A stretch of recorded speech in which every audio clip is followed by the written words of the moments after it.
சொன்ன மாதிரி நீர்ல வாழறது, நிலத்துல வாழறது, பறவைகள், விலங்குகள், தானியங்கள் என்னெல்லாம் தேவையோ அதுல 2 செட்டு. ஒரு செட்டு இருந்தா அது வீணா போயிடுச்சுனா என்ன பண்றதுன்னு யோசிக்கிறார்.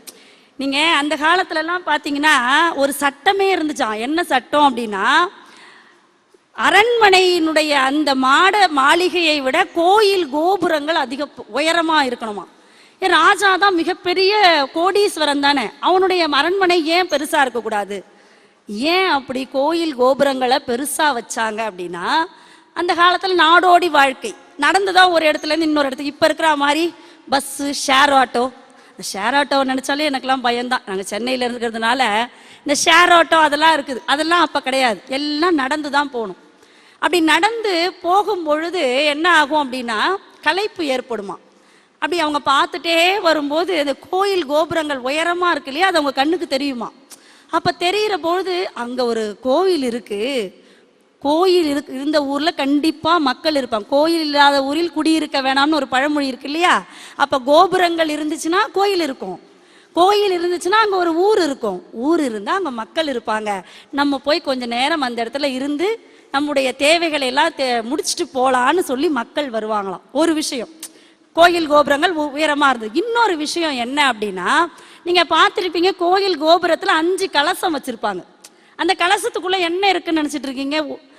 பஞ்ச லோகங்கள்னு சொல்லக்கூடிய தங்கம், வெள்ளி, செம்பு, பித்தளை இது போன்ற உலோகங்கள் அது உள்ள போட்டு வச்சிருப்பாங்களாம். இன்னொரு கலசத்துக்குள்ள பாத்தீங்கன்னா நவ தானியங்கள், இந்த கேழ்வரகு, அந்த அது போன்ற 9 தானியங்களை போட்டு வச்சிருப்பாங்க. ஏன் போட்டு வச்சிருக்காங்க அப்படின்னா, அந்த தானியங்கள் மின்னலை தாங்கி அதை ஏற்றுக்கொள்ளக்கூடிய சக்தி பெற்றதாம். அந்த காலத்துலலாம் என்ன இடி தாங்கி வச்சிருந்தாங்க. இப்போ இடி தாங்கி வச்சிருக்கும் போது தான் பேப்பர்ல பார்த்தீங்கன்னா மழை காலத்துல இடி தாக்கி தாயும் மகளும். அந்த காலத்துல அதெல்லாம் கிடையவே கிடையாது. இடி தாங்கி அப்படிங்கிறது கோயில் கோபுரத்திலேயே வச்சிருந்தாங்க. இன்னொரு விஷயம், 12 வருஷத்துக்கு ஒரு முறை கும்பாபிஷேகம் பண்ணணும். அப்படி கும்பாபிஷேகம் பண்ணும் பொழுது இதையெல்லாம் மாத்தி புதுசா வச்சிருவாங்க. இப்போ பகவான் என்ன சொல்றாரு சத்தியவிரதங்கிட்ட, உனக்கு என்னென்ன தேவையோ அடுத்த ஜென்மத்துக்கு அதெல்லாம் நீ 2 செட் எடுத்துக்கோ. நீர் வாழ்றதுல 2, நிலத்துல வாழறது 2, பறவைகள் 2 செட்டு, விலங்குகள், தானியங்கள் என்னெல்லாம் இருக்கோ அதெல்லாம் எடுத்து போட்டுக்கிட்டு கங்கை ஆற்றினுடைய அந்த ஓட்டத்திலே நீ வா. நீ அப்படியே வந்தனா நான் மீன் உருவா கடலுக்குள்ள இருப்பேன். நீ என்னுடைய பல்லுல இந்த படகை கட்டிடு. இந்த பிரளய காலம் முடிகிற வரைக்கும் நான் அந்த படகை எடுத்துட்டு சுத்திக்கிட்டே இருக்கிறேன், எங்கேயும் அந்த படகு கவிழ்ந்து விடாதபடி. பிரளயம் முடிஞ்ச உடனே உன்னை கொண்டு வந்து பூமியில சேர்த்துற, திரும்பவும் பழையபடி மக்கள் எல்லாம் சுபிக்ஷமா வாழ்வாங்க. அதே மாதிரி 7வது நாள் படகு வருது. இப்ப அசுரர்களுடைய திட்டம் என்ன? இந்த பிரளய காலத்துல வேதத்தெல்லாம் திருடிடணும். அசுரனுடைய தலைவனா இருக்கிறவன் ஹயக்ரீவன், அவன் குதிரை முகத்தோட இருக்கக்கூடிய மனித உருவம் கொண்டவன். அவன் என்ன பண்றான் அப்படின்னா, இந்த நேரத்துல போய் நம்ம வேதங்களை எல்லாம் திருடிடணும். இப்போ ஒரு பக்கம் படகு கடல்ல போயிட்டே இருக்கு, இன்னொரு பக்கம் அயக்ரீவன் அந்த வேதங்களை திருடிட்டு போறத பகவான் பாக்குறாரு. அவனை தண்ணிக்குள்ள போய் சண்டை போடுறாராம். இப்ப நீங்க திரைப்படங்கள்ல எல்லாம் பார்த்துருந்தீங்கன்னா தெரியும், கடைசி கிளைமேக்ஸ்னாலே கிளைமேக்ஸ் தான் அது. ஹீரோ என்ன பண்ணுவாரு அப்படின்னா, ஒரு மலையில ஒரு குழந்தைய கட்டி விட்டுருவாங்க. ஒரு பெரிய கைத்துல மலையில குழந்தையோ, நல்லவங்க அம்மாவோ ஹீரோயினோ யாரோ ஒருத்தரை கட்டி விட்டுருவாங்க. கைத்துல கட்டி விட்டு அந்த கைத்தை என்ன பண்ணுவான், அறுத்துருவான் வில்ல. இப்ப அவர் என்ன பண்ணணும், வில்லனோட ஆட்களோடையும் சண்டை போடணும், அந்த கைத்துல இருந்து இறங்குற குழந்தையும் காப்பாற்றணும். இதுதான் ஹீரோவோட வேலை. அவர் என்ன பண்ணுவாரு, வில்லனோட ஆட்களோடையும் சண்டை போடுவாரு, கடைசியா வந்து அந்த குழந்தைய பட்டால்னு பிடிச்சிருவாரு. இதை எங்க இருந்து கண்டுபிடிச்சாங்க அப்படின்னா, பெருமாள் கிட்ட இருந்தா கண்டுபிடிச்சாங்களாம். என்ன பண்றாரு அவரு, படகுல போற இந்த சப்த ரிஷிகள், தானியங்கள் எல்லாத்தையும் ஒரு பக்கம் இப்ப காப்பாற்றணும். இன்னொரு பக்கம் வேதத்தை திருடிட்டு போனால ஹயக்ரீவன், அவங்கிட்ட இருந்து அந்த வேதத்தையும் காப்பாற்றணும். 2த்தையும் பண்ணி கடைசியா அந்த படகு கிளைமேக்ஸ்ல வந்து அந்த குழந்தைய பிடிக்கிற மாதிரி அந்த படகு போய் முட்டுற நேரத்துல டக்குன்னு வந்து பெருமாள் அந்த படகை பிடிச்சி நிறுத்தி கரையில கொண்டு வந்து நிறுத்தி வேதங்களையும் கொண்டு வந்து சேர்த்துட்டார். இப்ப அவர் எடுத்ததனுடைய அவதார நோக்கம் என்ன? வேதங்களை காப்பாற்றி பிரளய காலத்திலிருந்து மக்களையும் திரும்பவும் அடுத்த யுகத்துக்கு கொண்டு வருவதற்காக மத்ஸ்ய அவதாரம். ஏன் அவர் முதல்ல மீன் அவதாரம் எடுக்கணும்? மீனுக்கு ஒரு மிகப்பெரிய சிறப்பு இருக்கு, என்ன தெரியுமாங்க? மீன் முட்டைகளை இட்ட பின்னாடி அப்படியே நீந்திக்கிட்டே போகுமா, போயிட்டு திரும்பி பார்க்குமா, முட்டை என்னவாகுமா, குஞ்சுகளா பொரிஞ்சிருமா. அது மாதிரி நேத்திர தீட்சைன்னு சொல்லுவாங்க. அது ஆன்மீகத்துல என்ன அப்படின்னா, பகவான் தன்னுடைய கண்களினாலே மக்களை காப்பாற்றக்கூடிய பலம் வாய்ந்தவன் அப்படின்னு நமக்கெல்லாம் காண்பிப்பதற்காக இப்ப அந்த மத்ஸ்ய அவதாரம், மீன் அவதாரத்தை முதலா எடுத்தார். இப்ப அசுரர்கள் கிட்ட இருந்து பிடுங்கி என்ன பண்ணிட்டாரு, கொடுத்துட்டாரா. பயங்கர கோபம் எல்லா அசுரர்களுக்கும். என்னடா இது, எப்ப பாரு அந்த தேவ பயல்கள் நல்லாவே இருக்கானுங்க, ரொம்ப கோபமா இருக்கான். பெரிய சண்டை நடக்குது ரெண்டு பேருக்குள்ளேயும். சண்டை நடந்து இப்ப ரெண்டு பேருக்கும் சண்டை அப்படின்னா, இந்த பக்கம் 350 பேர், அந்த பக்கம் 350, தோராய கணக்கு போட்டு சண்டை போடுறாங்கன்னா, இங்க 100 பேர் சாவறாங்க, அங்க 100 பேர் சாவறாங்க. அதான போரு. இங்க 100 பேர் அசுரர்கள் சாவறாங்களாம்.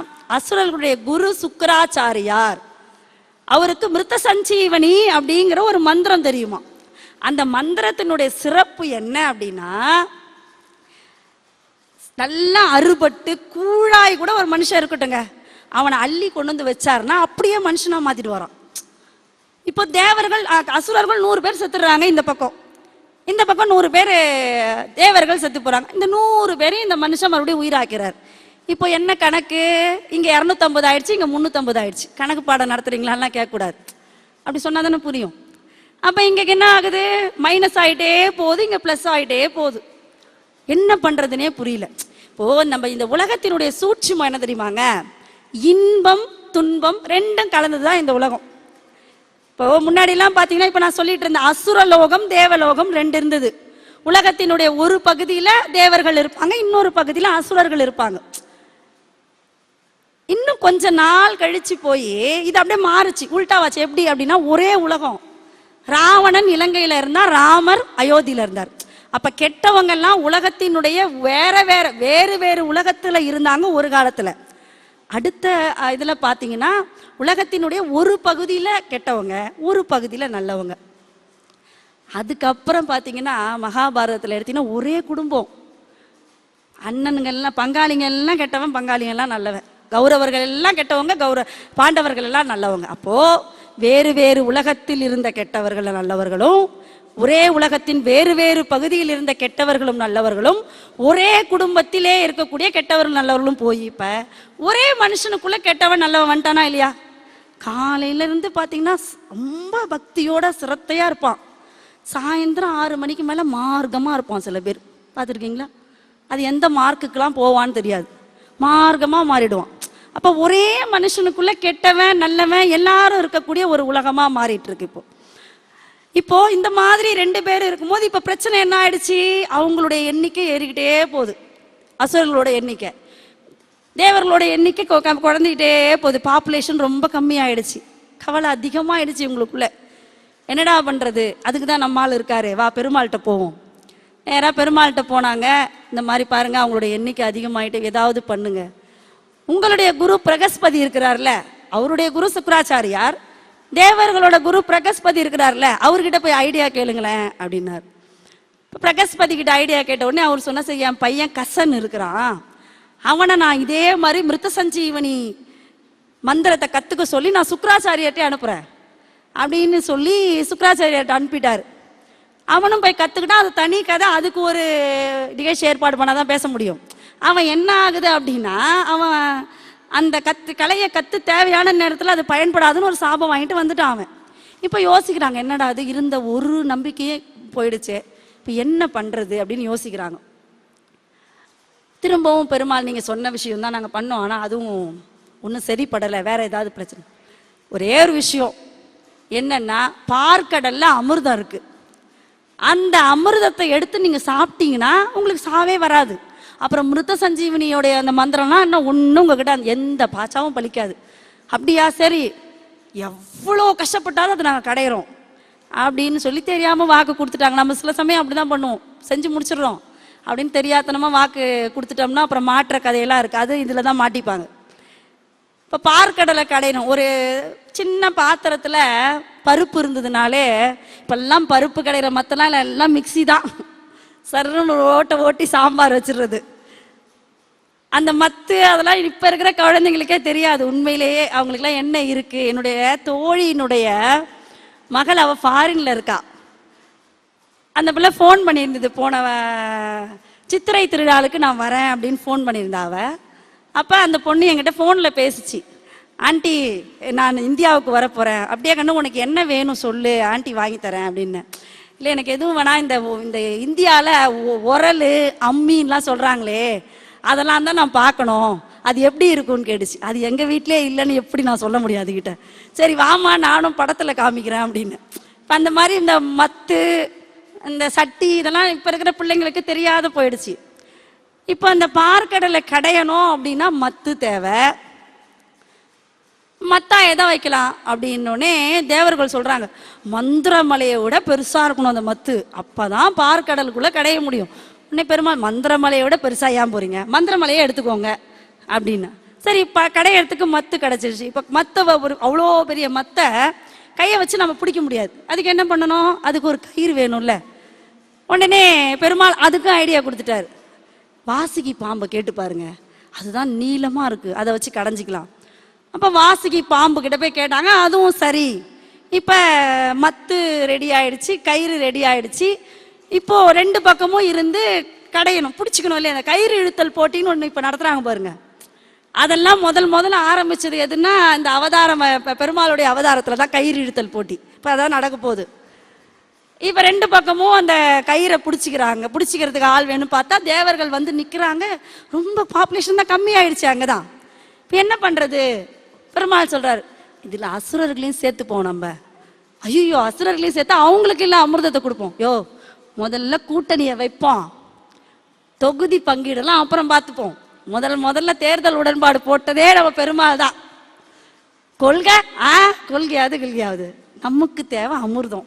அவன் கெட்டவனா இருந்தா நமக்கு என்ன, நல்லவனா இருந்தா நமக்கு என்ன, அவனை கூப்பிட்டுப்போம். ஓகே கேட்க போறாங்க. அவன் கரெக்டா, எங்களுக்கு அமிர்தம் கொடுப்பியா, உங்களுக்கு இல்லாமையா, நீ எடுத்தது போக மிச்சம் தான் எங்களுக்கு, சொல்லி வைப்போமே, சும்மா சொல்லி வைப்போமே அப்படின்னு சொல்லிட்டாங்க. இப்போ சரி, இப்போ வாசுகி பாம்பு அப்படின்னா என்ன, தலை பக்கம் இருக்கும், வால் பக்கம் இருக்கும். இப்ப இதுல ஒரு கௌரவ பிரச்சனை. நாங்கெல்லாம் வால் பக்கம் பிடிக்க மாட்டோம், நாங்கெல்லாம் பெரிய ஆள். யாரு, 66 கோடி அசுரர்களாம், 33 கோடி தேவர்களாம். சொல்லும் போதே அப்படிதான் சொல்லியிருப்பாங்க.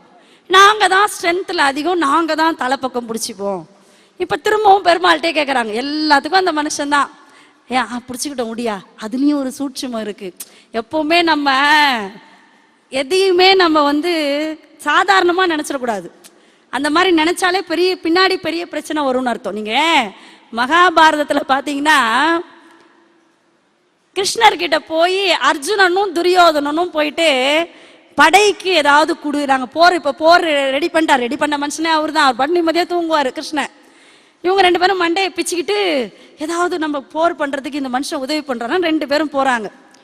போன உடனே துரியோதனன் தான் பெரிய அப்படியே கௌரவமாச்சு. நேரா போய் கௌரவருக்கு ஏற்ற மாதிரி ஒரு கண்ணனுடைய தலைமாட்டில் ஒரு சேர் இருந்தது. படாலும் எங்க இவரு உட்காந்து போறன்னு பயம் அவருக்கு. பதவி நாற்காலி கிடைக்கும் போதே படாலும் உட்காந்துடணும், இல்லைன்னா அப்புறம் பின்னாடி கிடைக்காது. அது பட்டுன்னு போய் அவன் உட்காந்துட்டான், தலைமாட்டில் உட்காந்துட்டான் அவன். இப்ப அர்ஜுனன் வந்தான், பார்த்தா இருந்த ஒரு சேரும் துரியோதனன் உட்காந்துட்டானேன்னு சொல்லிட்டு கையை கட்டிக்கிட்டு அவன் அப்படியே கால் மாட்டான்னு நிக்கிறான். இப்போ ஒரு மனுஷர் தூங்கிட்டு இருக்காருன்னா அப்படி கண்ணை முழிச்சு பார்க்கும்போது என்ன தெரியும், நமக்கு கால் பகுதி தான் தெரியும்.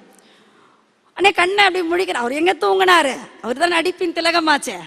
அப்படியே கண்ணை முழிக்கிற மாதிரி முழிக்கிறாரு. நேரா அர்ஜுனன் நிக்கிறான்.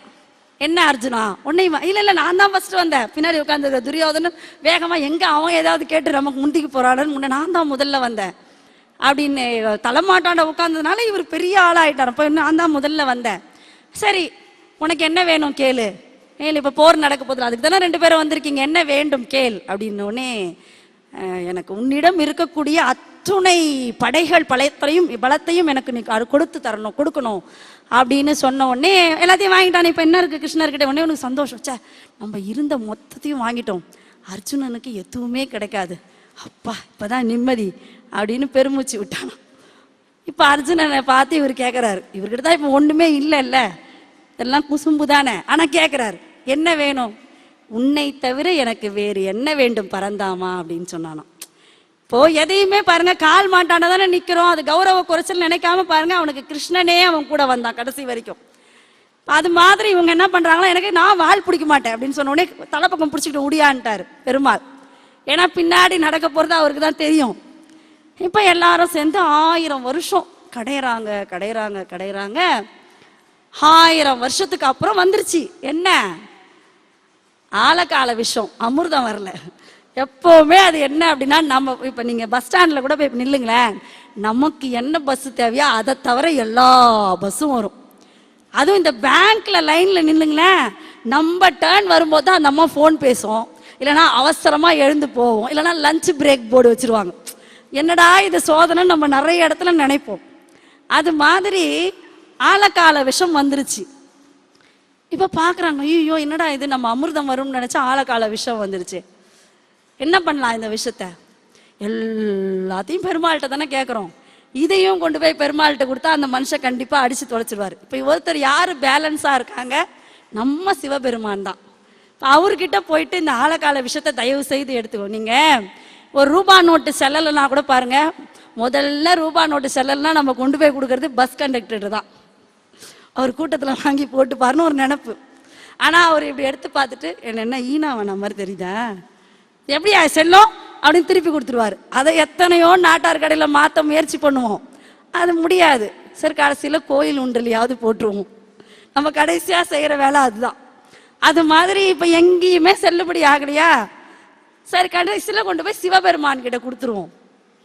சிவபெருமானை போயிட்டு இந்த மாதிரி சொன்ன உடனே அவர் நான் சரி அப்படின்னு சொல்லி அந்த விஷத்தை என்ன பண்ணுவாரு, அப்படியே சாப்பிட்றாரு. சாப்பிட்ட உடனே அதை நிறைய பேர் நிறைய விஷயமா சொல்லுவாங்க. அவர் சிவபெருமானே கண்டத்துல நிறுத்திக்கிட்டாரு, உமா பார்வதி வந்து இதான் சாக்குன்னு சொல்லி அவங்க கழுத்தை பிடிச்சாங்க.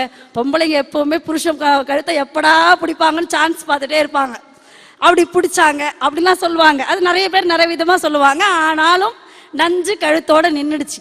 அதனால்தான் அவரை திருநீலகண்டம். நிறைய பேருடைய நீங்க பாத்தீங்கன்னா டான்சில்னு ஒண்ணு இருக்கும் மனுஷனுக்கு, அது என்னன்னு நினைக்கிறீங்க? சிவபெருமானுடைய சாபம் தான்.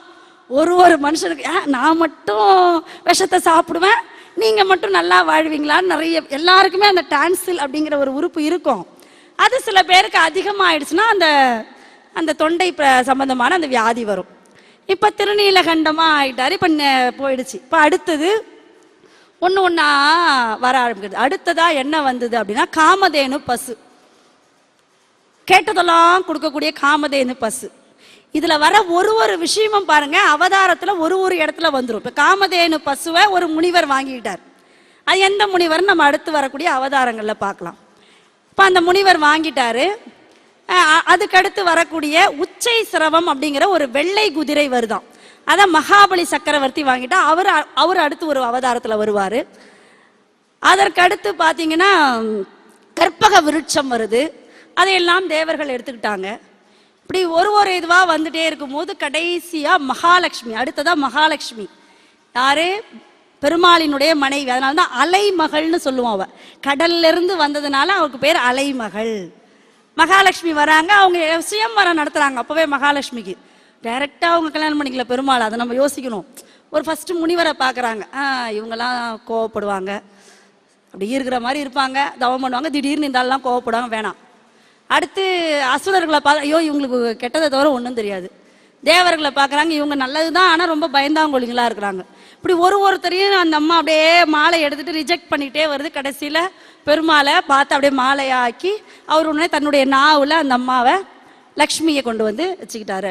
அடுத்தது வாருணி தேவி அப்படிங்கிற ஒரு பெண் வரா, அதை அசுரர்கள் எடுத்துக்கிறாங்க. கடைசியா தன்வந்திரி, அவர் தான் தேவர்களுக்கெல்லாம் வைத்தியர், டாக்டர். கையில அவர் தான் அமிர்தத்தை எடுத்துட்டு வர்றாரு. மருந்தெல்லாம் அவங்க தான் எடுத்துட்டு வருவாங்க பொழுது, கரெக்டா சிம்பாலிக்கா மருந்தை எடுத்துட்டு வராரு. வந்து அப்படி மேல வராருங்க, கூட்டணி தொகுதி பங்கீடு எல்லாம் பேசிட்டு தானே இருந்தாரு பெருமாள். அதுக்கெல்லாம் மதிப்பே கொடுக்கல. ஜெயிச்சுட்டாங்கன்னா நம்மளால அதுக்கெல்லாம் மதிப்பே கொடுக்க மாட்டானே. பட்டாலும் பிடிங்கிட்டு அசுரர்கள் ஓடி போயிட்டானா இப்போ பேன்னு முழிக்கிறாங்க. இப்போ தேவர்கள், அட கடவுளே என்னடா அது, இவ்வளோ நேரம் எவ்வளவு கஷ்டப்பட்டு எவ்வளவு தில்லாலங்கடி வேலைலாம் பண்ணி நம்ம இந்த அமிர்தத்தை எடுத்தோம், கடைசியில இந்த பசங்க பிடிச்சிட்டு போயிட்டாங்களேன்னு சொல்லி வருத்தத்தோட திரும்பவும் பெருமாள்கிட்ட போறாங்க. பெருமாள் உடனே மோகினி அவதாரம் எடுத்து, அழகான ஒரு பொண்ணு, அது ஏன் மோகினின்னு பேர் வச்சிருக்காங்கன்னு எனக்கு இன்னை வரைக்கும் புரிய மாட்டேங்குதுங்க. அழகான பெண்ணு அந்த அவதாரம் எடுத்து அப்படி நடந்து போறார். அழகான பொண்ணுங்க போய் பேசணும்னே அவசியம் இல்லை, நம்ம ஆளுங்க கிட்ட அவங்களா வருவாங்க. இந்த பொண்ணு அப்படி நடந்து போறா. போன உடனே அந்த கையில வச்சிருந்த அமிர்தமாவது ஏதாவது ஒண்ணாவது அப்படியே வச்சுட்டான். கிட்ட வந்து, நீங்க யாரு, எங்க இருந்து வரீங்க, உங்க பேர் என்ன, அவனுடைய அட்ரஸ் ஜாதகம் எல்லாம் விசாரிக்கிறாங்க. அவன் உடனே அப்படியே ஜாலமா பேசி அந்த அமிர்த கலையத்தை வாங்கிட்டான். அவனுடைய நோக்கம் அதானே, பெருமாளுடைய நோக்கம். எடுத்த உடனே அதை எடுத்தது கூட அவனுங்களுக்கு சொரணையே கிடையாதான். அப்பவும் அந்த பெண்ணுடைய முகத்தையே பார்த்துட்டு இருக்கானுங்களாம். இப்ப நானே இதை சமமா பங்கு பிரிச்சு கொடுக்கட்டுமான்னு அந்த அம்மா கேக்குது. நீங்க செஞ்சா எதுவுமே சரியாதான் இருக்கும், நீங்க செய்யறது தான் சரி அப்படின்னு இருக்காங்க. உடனே இந்த அம்மா லைன்ல நில்லுங்க அப்படின்னு இருக்கு. உஷாரா தேவர்கள் அவங்க தான் பார்த்துக்கிட்டு நம்மளை பின்னாடி தள்ளுறது கூட அசுரர்களுக்கு தெரியல. அவங்களாம் பின்னாடி தள்ளிட்டு முன்னாடி தேவர்கள் நிக்கிறாங்க. இதுல சூட்சுமமா என்ன ஆயிடுச்சுன்னா, ராகுவும் கேதுவும் அசுரர்கள் இருந்தவங்க என்ன பண்றாங்கன்னா, தேவர்கள் மாறி உருமாறி அந்த லைன்ல நின்றுடுறாங்க. அவங்க பாருங்க, காரியமே கண்ணாயினார்னு இருந்திருக்கான். அப்படி வந்து லைன்ல நின்ன உடனே இதை கண்டுபிடிச்சாரு யாரு, சூரியனும் சந்திரனும் கண்டுபிடிச்சி பெருமாள்கிட்ட போட்டு கொடுத்துட்டாங்க. அதுல பாரு 2 அசுர பயலுங்க நிக்கிறாளுங்க. உடனே பெருமாள் என்ன பண்ணாரா, சக்கராயுதத்தால அவங்கள வதம் பண்ணிட்டார். அதனாலதான் இப்ப கூட பாத்தீங்கன்னா ராகுவும் கேதுவும் சூரிய சந்திரர்களை இன்னமும் பிடிச்சிட்டு இருக்கிறது. அதாவது சூரிய கிரகணம் சந்திர கிரகணம்லாம் சொல்றோம் இல்லையா, அதெல்லாம் வந்து என்ன காரணம்னா அப்ப போட்டு கொடுத்தாங்க பாருங்க. அதனுடைய விளைவு இன்னை வரைக்கும் நடந்துட்டு இருக்கு. இப்போ இந்த கரெக்டா அந்த அம்மா பங்கு வச்சிருச்சு. யாருக்கு மட்டும்னா தேவர்களுக்கு மட்டும் பங்கு வச்சு மறைஞ்சிடுச்சு. இப்பதான் அவனுங்களுக்கு அந்த அந்த மோகினி மறைஞ்ச உடனே தான் புரியுது, ஓஹோ இந்த அம்மா நம்மளை ஏமாத்திடுச்சு அப்படின்னு. ரொம்ப கஷ்டமா என்ன பண்றது, முடிஞ்சு போச்சு. இப்ப ரொம்ப சந்தோஷமா ரொம்ப இதுவா இருக்கிறாங்க. இப்ப நடுவுல இங்க எங்க பெருமாள் வந்தாரு, இவ்வளவு விஷயம் நடந்துச்சுல்ல, இதுக்கு நடுவுல பெருமாள் எங்க வந்தாரு? கதையை நல்லா கேக்குறீங்களே, பெருமாள் வராத யாராவது கவனிச்சிங்களா? இப்ப மலைய போட்டு வாசிக்கு பாம்பை வச்சு கடைஞ்சுக்கிட்டே இருக்கிறாங்க, கடையவே முடியல. மலை அந்த பக்கமும் இந்த பக்கமும் அசைஞ்சுக்கிட்டே இருக்கு. ஒரு பிடிமானம் இல்லாம, ஒரு எதுவுமே இல்லாம இருக்கு. இப்ப யோசிக்கிறாங்க, ஐயோ என்னடா இது,